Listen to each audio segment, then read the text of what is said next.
These are very simple questions, but I'm finding a great deal of difficulty finding answers for them.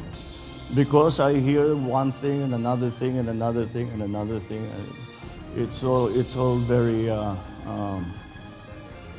maraming palusot, in other words.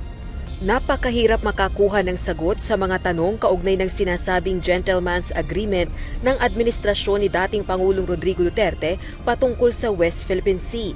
Ito ang ipinahayag ni Pangulong Ferdinand Marcos Jr. sa pagharap sa Foreign Correspondents Association of the Philippines o FOCA 50th Anniversary Presidential Forum sa Manila ngayong hapon. Ayon sa Pangulo, nakikipag-ugnayan siya sa mga opisyal ng dating administrasyon at maraming palusot ang kampo ng former president. Nananatili ring walang linaw sa mga tanong nito, gaya ng kung may secret agreement nga ba talaga kaugnay ng WPS. Gayon din sa nilalaman nito, bakit pumayag ang Pilipinas dito at ano ang dahilan kung bakit ito isinekreto sa publiko. Naniniwala naman si PBBM na sa ngayon hindi magkakaroon ng legal liability ang dating punong ehekutibo kaugnay ng umano'y gentleman's agreement. Ito ay dahil wala pa namang ebidensya kaugnay ng sinasabing kasunduan. I cannot see how there could possibly be a legal liability. There is no evidence of any agreement. Okay.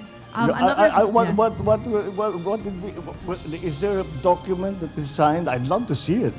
Samantala, iginiit ni PBBM na wala itong planong magdagdag pa ng Enhanced Defense Cooperation Agreement o EDCA site sa gitna ng umiigting na agresyon ng China sa West Philippine Sea.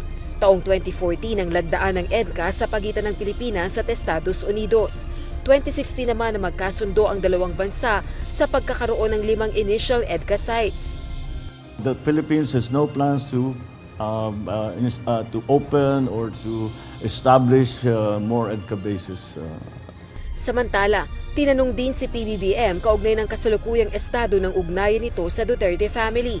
Sa gitna ito ng pananatiling miyembro ng kanyang gabinete ni Vice President Sara Duterte at maaanghang na pahayag ng ama nitong si dating Pangulong Duterte.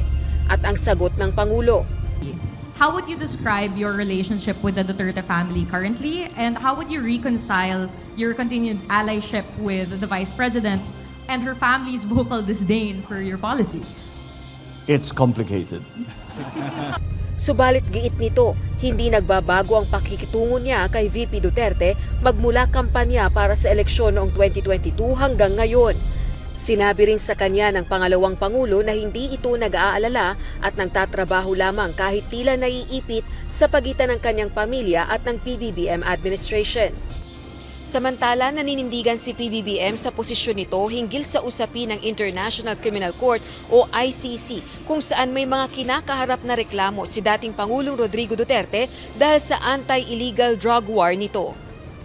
Walang jurisdiksyon sa Pilipinas ang ICC. Kaya kung maglalabas ng arrest order ang ICC laban kay dating Pangulong Duterte, kaugnay ng mga isinampang reklamo dahil sa anti-illegal drug war nito, hindi ito kikilalanin ni PBBM.